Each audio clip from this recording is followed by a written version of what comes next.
Donc, si vous voulez me suivre, on va aller dans l'Évangile selon Jean au chapitre 6. Évangile selon Jean, au chapitre 6, on va lire à partir du verset 5 jusqu'au verset 14.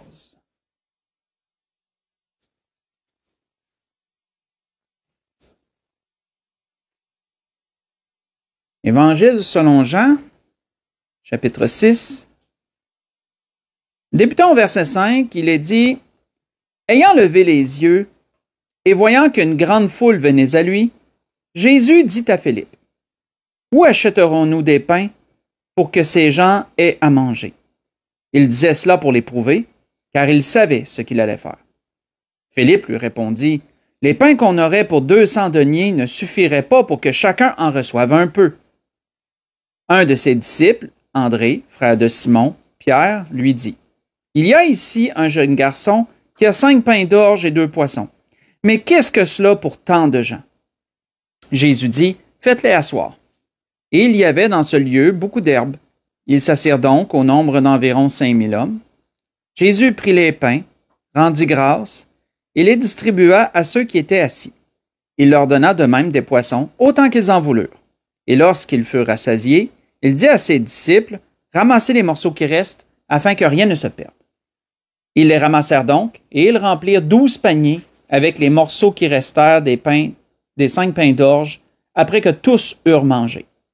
Ces gens ayant vu le miracle que Jésus avait fait, disaient, « Celui-ci est vraiment le prophète qui doit venir dans le monde. » Et Jésus, sachant qu'ils allaient venir l'enlever pour le faire roi, se retira de nouveau sur la montagne, lui seul. On va arrêter ici. Comme vous le savez, frères et sœurs, pour ceux qui ont lu les évangiles, vous savez qu'il y a des événements dans la vie des disciples, dans leur relation avec le Seigneur, qui ont été marquants. On sait qu'il est arrivé au cours des années de ministère de notre Seigneur des événements, des choses que le Seigneur a faites qui ont marqué profondément les disciples. Et pas juste les disciples, ceux aussi qui étaient présents. On sait que la multiplication des pains est un événement clé. Pourquoi qu'on sait ça? Parce que ça se retrouve dans les 4 évangiles. À ma connaissance, 3 sur 4 sûrs, puis je suis pas mal certain les 4. Même, oui, je suis pas mal certain les 4. Peut-être 3 en tout cas, peu importe. Mais c'est un événement qu'on retrouve quasiment dans tous les évangiles ou dans tous les évangiles. Ça, je vous avoue que je me laisse la marge de manœuvre, je suis plus sûr. Mais c'est un événement qui a marqué beaucoup de personnes. On sait que Jésus a parfois il utilisait des occasions pour mettre à l'épreuve ses disciples, sans méchanceté aucune, bien sûr. C'était pour leur apprendre des choses, c'était pour voir comment ils réagiraient, il leur posait des questions, voir comment ils réagiraient face à la question ou au défi ou à l'interrogation. Mais Jésus savait ce qu'il allait faire. Et on voit que cette multiplication des pains n'a pas seulement marqué les disciples, certainement, mais elle a marqué aussi beaucoup de gens présents. Parce qu'on peut voir que certains furent tellement marqués par ce miracle apparent, parce que c'était vraiment un miracle d'envergure. Il y en a eu plusieurs miracles. On sait que le Seigneur a fait beaucoup de miracles, mettons, pour une personne, pour une autre personne. Mais là, c'était un miracle pour 5000 personnes en même temps. C'est quelque chose. À part peut-être des femmes et des enfants, il nous a parlé des hommes. Et donc, ce miracle en particulier, cette situation a été tellement marquante qu'ils ont voulu enlever Jésus, le prendre, je dirais, malgré lui, sans lui demander la permission, sans lui demander l'autorisation ou lui demander son conseil. Ils ont voulu le prendre, la Bible nous dit, pour l'élever, pour l'établir roi. C'est quelque chose quand on y pense. Ce qu'il voulait faire s'apparentait ni plus ni moins à une révolution. Il voulait se révolter contre l'Empire romain, parce que l'Empire romain avait déjà un roi, César. Donc, il voulait se révolter contre l'Empire romain, prendre Jésus, l'élever au rang de roi et promulguer la validité de sa royauté, etc., etc., se révolter contre l'Empire romain et établir un royaume. Parce qu'il se disait, Jésus est certainement celui qui devait venir. Et là-dessus, ne peut que leur donner raison. Sauf que, qu'est-ce qui a fait qu'ils ont eu une idée aussi, je dirais, téméraire? Aussi téméraire, aussi révolutionnaire, aussi audacieuse que ça. Qu'est-ce qui a fait ça? Qu'est-ce que, je dirais, qui a amené cette idée-là? Laissez-moi juste vous lire une prophétie de l'Ancien Testament d'un des prophètes, et ça va nous donner une bonne idée. On voit que le prophète Zacharie, prophétisant sur le roi, le Messie à venir, disait « Sois transporté d'allégresse, fille de Sion. Pousse des cris de joie, fille de Jérusalem, car voici ton roi vient à toi. Il est juste et victorieux. Il est humble et monté sur un âne, le petit d'une ânesse. Je détruirai les chars d'Éphraïm et les chevaux de Jérusalem, et les arcs de guerre seront retranchés. Il annoncera la paix aux nations, et il dominera d'une mer à l'autre depuis le fleuve jusqu'à l'extrémité de la terre. Et pour toi, à cause de ton alliance scellée par le sang, je retirerai tes captifs de la fosse où il n'y a pas d'eau. Retournez à la forteresse, captifs pleins d'espérance. Aujourd'hui encore, je le déclare, je te rendrai le double. Ce que je vous ai lu, c'est la prophétie de Zacharie, dans Zacharie chapitre 9, verset 9 au verset 12. Donc, pourquoi l'Esprit a voulu nous amener ça? C'est pour nous montrer à quel point les Juifs s'appuyaient sur des enseignements, ils s'appuyaient sur des promesses, ils s'appuyaient sur des prophéties qu'ils avaient reçues. Et l'une d'entre elles, qui était un ancre pour leur âme, c'était que le roi, leur Messie, leur roi, allait un jour venir. Et lorsqu'il viendrait, il y aurait la délivrance. Lorsqu'il viendrait, il y aurait le rétablissement d'Israël, il y aurait la bénédiction. Et vivant depuis un certain temps sous le joug romain, on peut s'imaginer que le peuple attendait ça.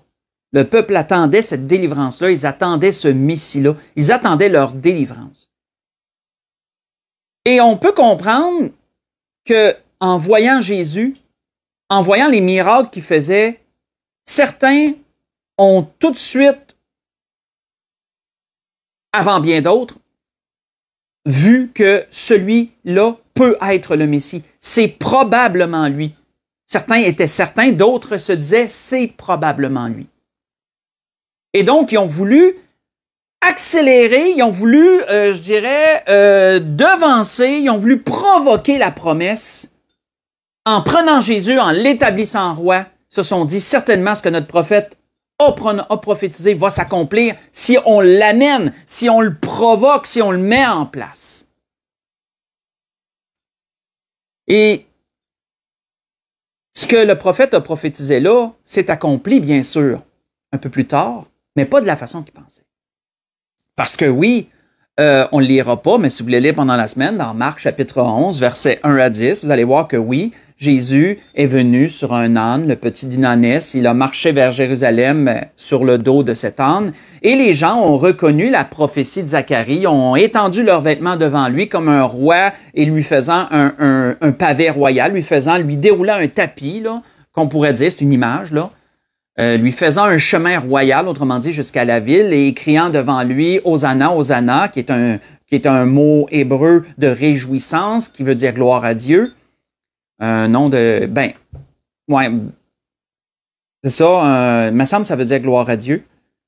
Et ça s'est accompli. Mais retenons ceci, frères et sœurs, ce que l'Esprit veut nous donner ce soir, sur quoi l'Esprit veut nous guider, c'est comment parfois le peuple a voulu provoquer des choses, ou des gens, le peuple, ou des gens, ils ont voulu provoquer des choses pour les amener avant leur temps. On peut voir ça, c'est clairement démontré ici. Parce que, comme je l'ai mentionné, ils n'ont pas averti Jésus, ils n'ont pas dit « Hey, Seigneur, est-ce que tu voudrais être notre roi? Est-ce que tu es le roi? Est-ce que on voudrait t'élever, on voudrait te donner l'opportunité de prendre le trône? » Non, ils ont voulu prendre Jésus et le faire roi. Mais Jésus connaissait leurs pensées et Jésus s'est en été. Il s'est éloigné. Jésus ne voulait pas que ça l'arrive. Il ne voulait pas que ça l'arrive. Mais les gens attendaient leur royaume. Ça démontre, c'était une erreur de leur part de vouloir provoquer ça, mais en même temps, ça démontre à quel point il l'espérait, à quel point il le désirait.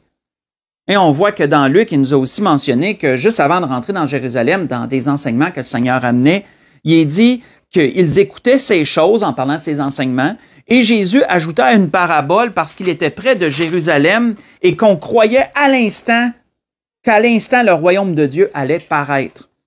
Vous voyez ça dans Luc, ce que je viens de vous lire, dans Luc chapitre 19, verset 11. Voulant tellement que les choses arrivent qu'il sentait qu'avec l'enseignement que le Seigneur donnait et tout, il sentait que le royaume allait quasiment s'établir là. Mais on peut voir que le problème, c'était pas l'espérance le problème. Parce que c'est normal d'espérer, puis c'est même encouragé, selon la parole. On doit espérer dans les promesses de Dieu. Le problème était de vouloir provoquer l'arrivée de quelque chose. Quand on parle de provoquer selon le dictionnaire, il faut bien se comprendre, ça veut dire amener avant son temps. Ça veut dire causer, susciter, amener avant le temps. Quand tu provoques quelque chose, tu le déclenches avant le temps que ça arrive. C'est comme un peu de hâter quelque chose. Ça va dans le même sens. Qu'est-ce que le Seigneur avait déjà dit, entre autres, à ses frères sur...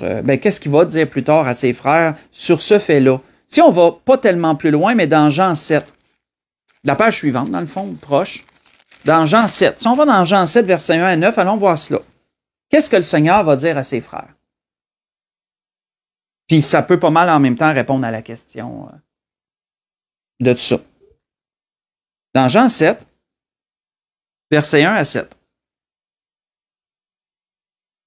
On voit qu'il est dit après cela, Jésus parcourait la Galilée, car il ne voulait pas séjourner en Judée parce que les Juifs cherchaient à le faire mourir. Or, la fête des Juifs, la fête des tabernacles, était proche. Et ses frères lui dirent, « Pars d'ici et va en Judée, afin que tes disciples voient aussi les œuvres que tu fais. Personne n'agit en secret lorsqu'il désire paraître. Si tu fais ces choses, montre-toi toi-même au monde. » Car ses frères non plus ne croyaient pas en lui. Jésus leur dit, « Mon temps n'est pas encore venu. Mon temps n'est pas encore venu, mais votre temps est toujours prêt.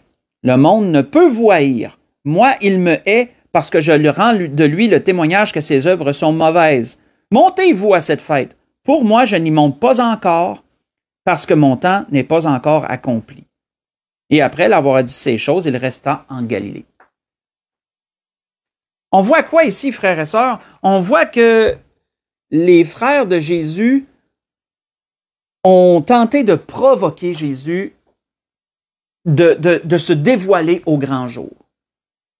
De dire, parce que ses frères, la Bible nous dit qu'ils ne croyaient pas vraiment en lui, ils ne croyaient pas en son œuvre, ils ne comprenaient pas la grandeur de celui qui était leur frère aîné, du premier-né de Marie.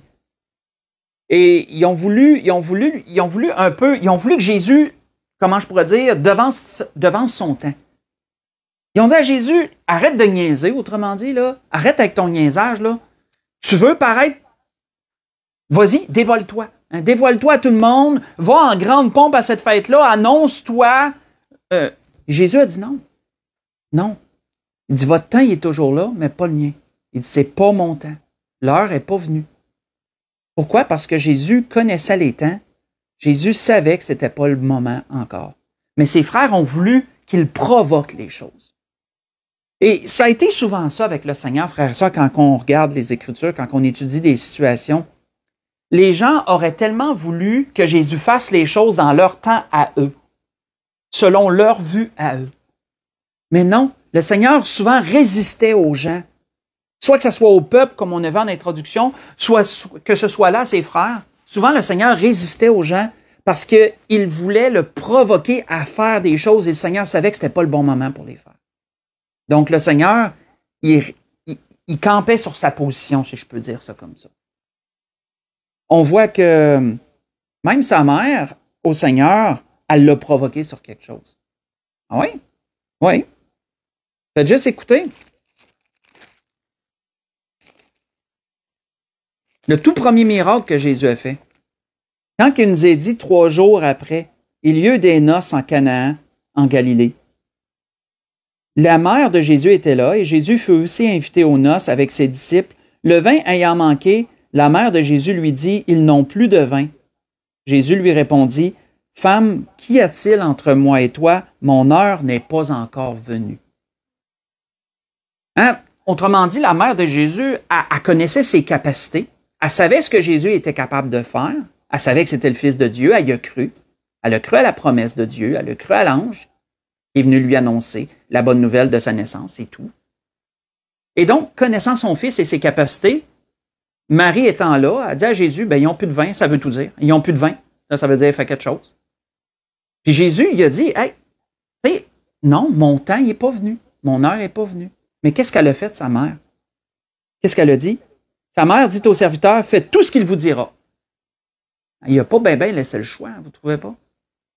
Mais ce n'était pas un péché. Jésus l'a fait. Jésus l'a fait.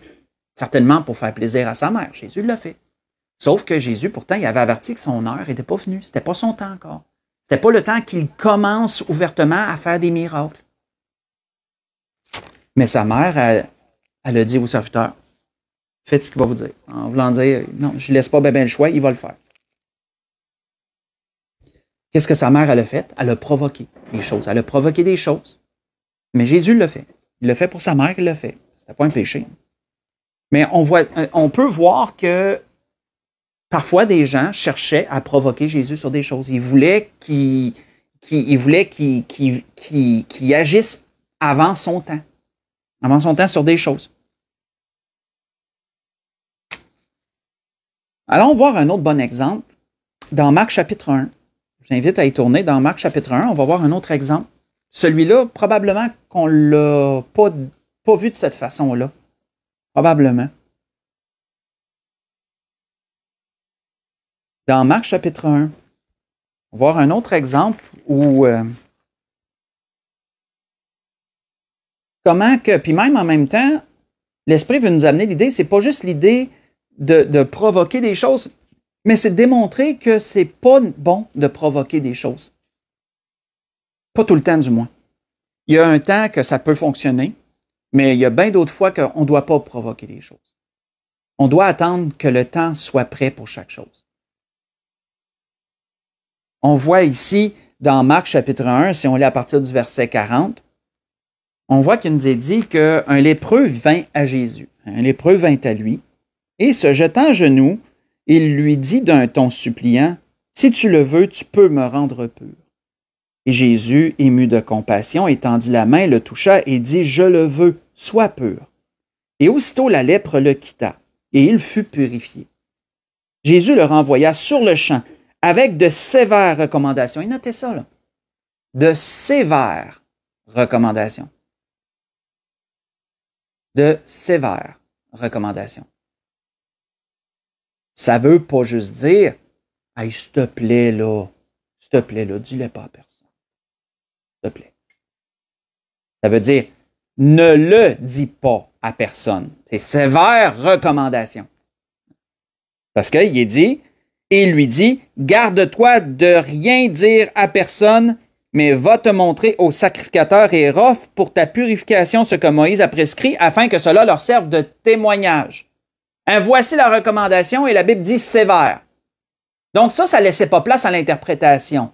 Ça ne laissait pas place à « Ben, je ne suis pas sûr ce qu'il a voulu dire, je pense qu'il voulait dire d'autres choses. » Non, non, non, non.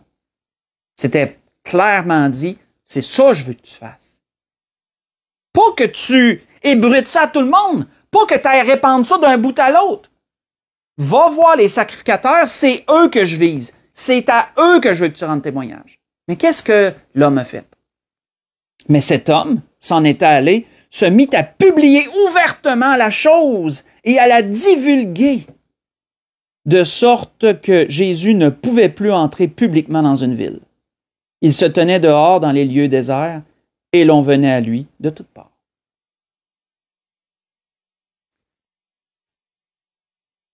Pourquoi que cet homme-là il a fait ça, frère et sœur? C'est dur à dire, on n'est pas dans sa tête.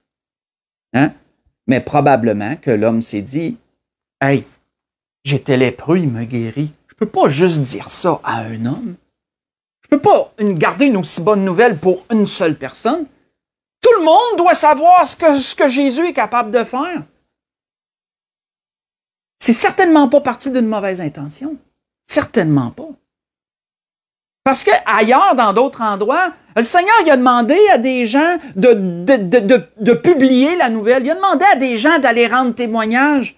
Si vous voulez le lire pendant la semaine, juste pas plus loin dans Marc 5, versets 1 à 20, quand vous lisez sur le démoniaque dont Jésus a chassé la légion, qu'est-ce que Jésus lui a demandé quand cet homme-là voulait embarquer avec lui? Jésus a dit non, tu viens pas avec nous.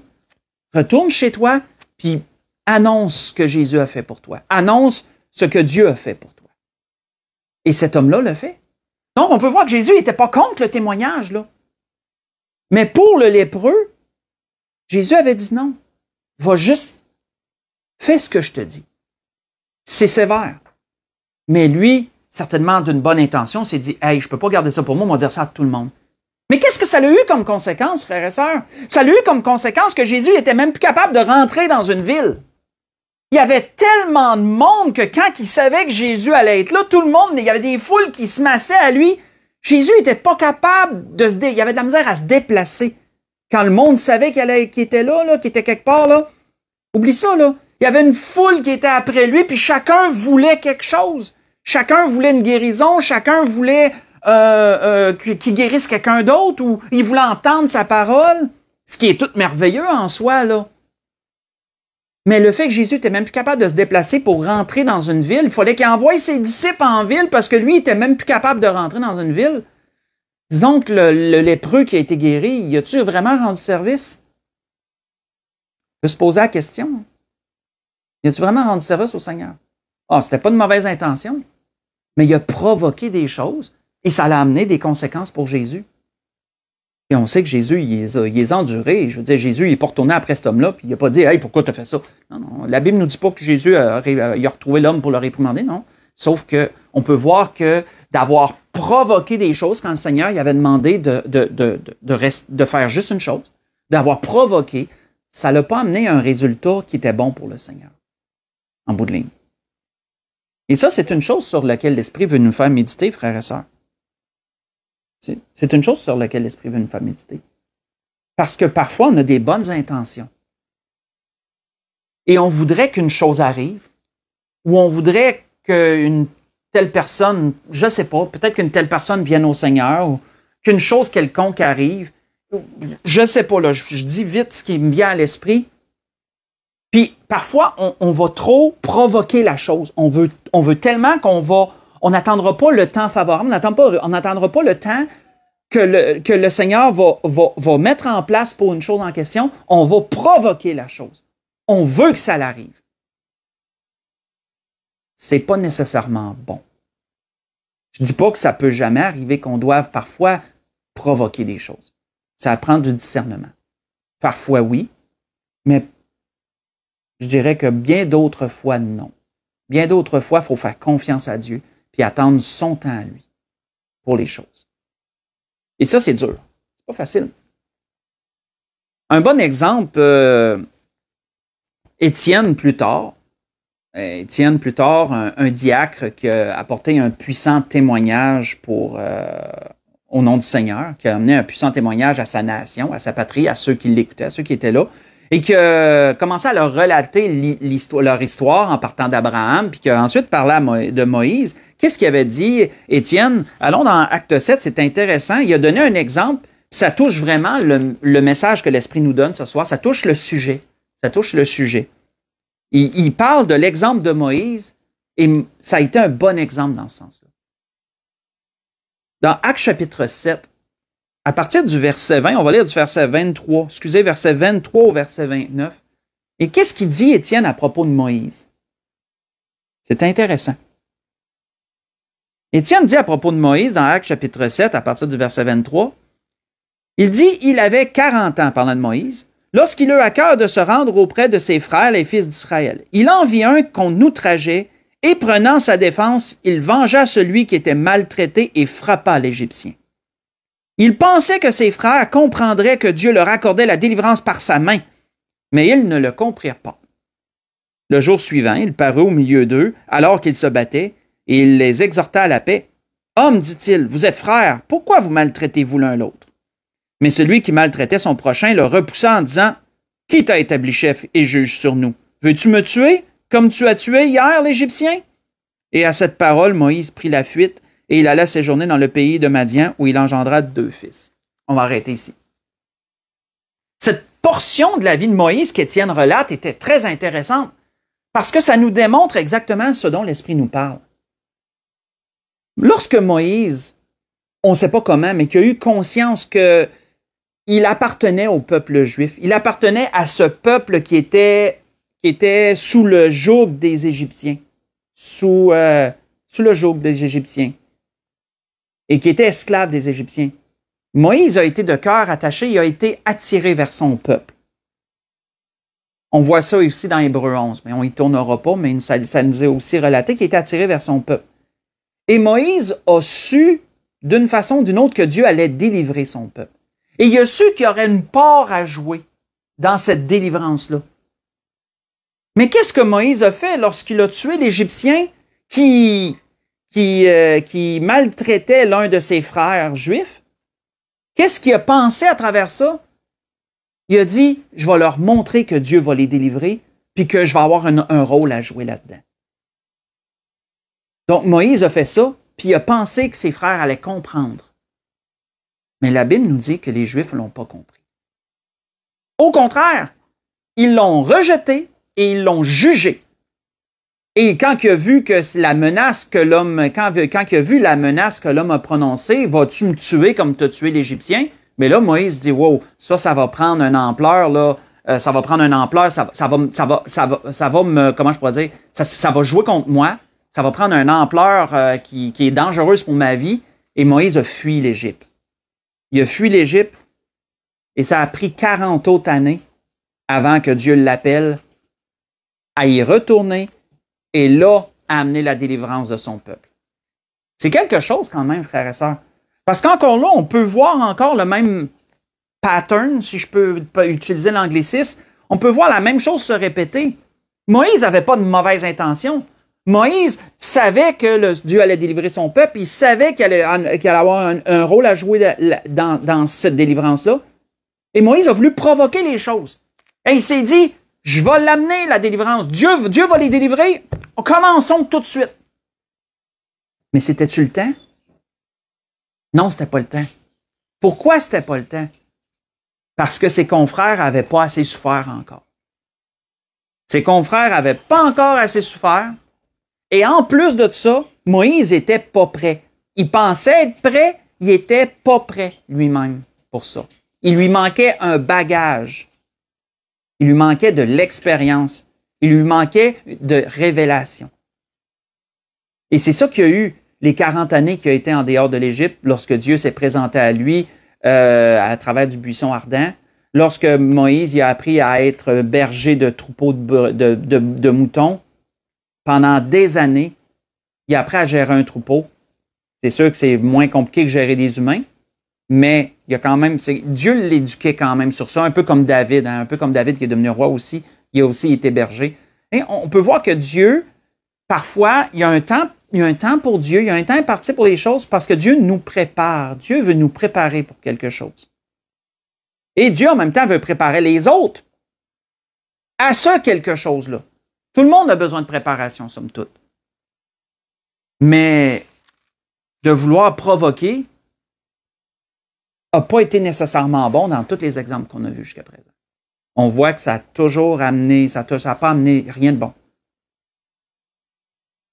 Mais il y avait toujours des bonnes intentions derrière de ça. On voit que si on revient au Seigneur, c'est un court message ce soir, j'ai pas. L'Esprit m'avait donné cette pensée et je savais que le message allait être court. Mais si on retourne à la pensée de notre Seigneur, si on retourne à l'exemple de notre Seigneur, à l'introduction, qu'est-ce qui est dit dans l'Apocalypse à propos de l'œuvre du Seigneur? Allons dans l'Apocalypse chapitre 1. Apocalypse chapitre 1.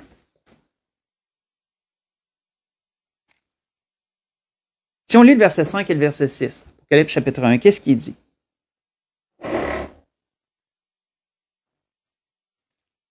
Apocalypse chapitre 1, versets 5 et 6, Jean nous relate dans les révélations qu'il a reçues du Seigneur, c'était dans les débuts, Il est dit de la part de Jésus-Christ, le témoin fidèle, le premier-né des morts, le prince des rois de la terre. À celui qui nous aime, qui nous a délivrés, et là je sais qu'il y a un autre mot, qui nous a lavés ou délivrés, de nos péchés par son sang, et qui a fait de nous un royaume et des sacrificateurs pour Dieu son Père. À lui soit la gloire et la puissance au siècle des siècles. Amen. Le fait, frères et sœurs, que Jésus n'a pas adhéré à la demande de ceux qui voulaient le faire roi, le fait que Jésus a refusé cette provocation, il a refusé le chemin dans lequel on voulait l'amener, parce que c'était pas le temps. Son temps n'était pas venu. Mais le fait qu'il a refusé ça, Jésus a accompli son ministère et toute autre chose en passant aussi. Jésus est mort à la croix pour nos péchés, ressuscité pour notre justification. Il est allé auprès du Père. Maintenant, il est encore là. Il intercède pour nous. Et il a fait de nous, il a fait des païens et des Juifs qui viennent à lui un royaume. Il a fait un royaume et des sacrificateurs pour lui. Imaginons-nous un instant à quel point ça aurait été catastrophique si Jésus avait cédé à la demande de ceux qui voulaient le faire roi lorsqu'il était venu ici-bas. Tout le restant aurait été perdu. Pas de salut pour l'humanité. Il n'y aurait pas eu de salut pour l'humanité, Jésus ne serait pas mort à la croix. Jésus serait devenu roi des Juifs. Puis quoi, il aurait renversé César? Je ne sais pas, on ne va pas trop loin là-dedans. Là. Ça aurait été quasiment un peu comme quand Satan voulait lui donner tous les royaumes de la terre si tu te prosternes et m'adores. Ça aurait été quasiment ça. Non, Jésus n'a pas cédé à la provocation. Jésus n'a pas cédé à ceux qui voulaient devancer les choses. Jésus savait que son temps n'était pas venu. Il y avait beaucoup d'autres choses à accomplir. Et c'est le salut de l'humanité qui a pu venir de cette façon.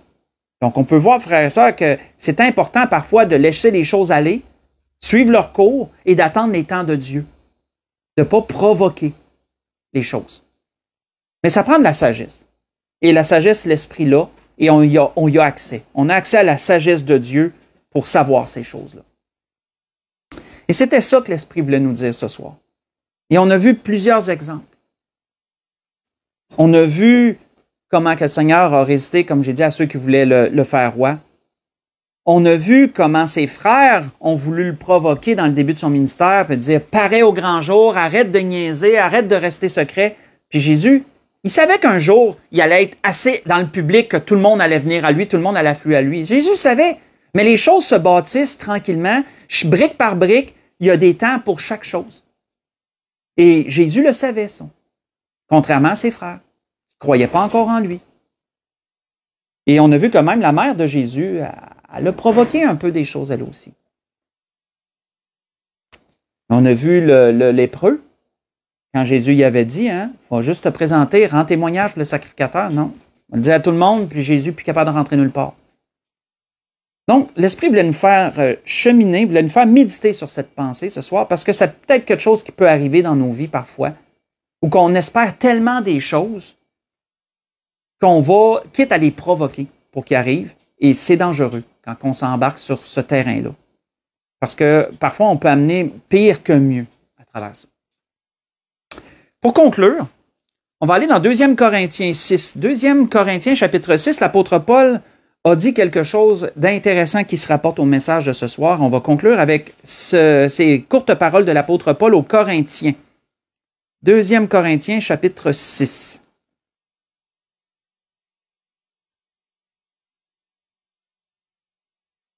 Deuxième Corinthiens chapitre 6, versets 1 et 2.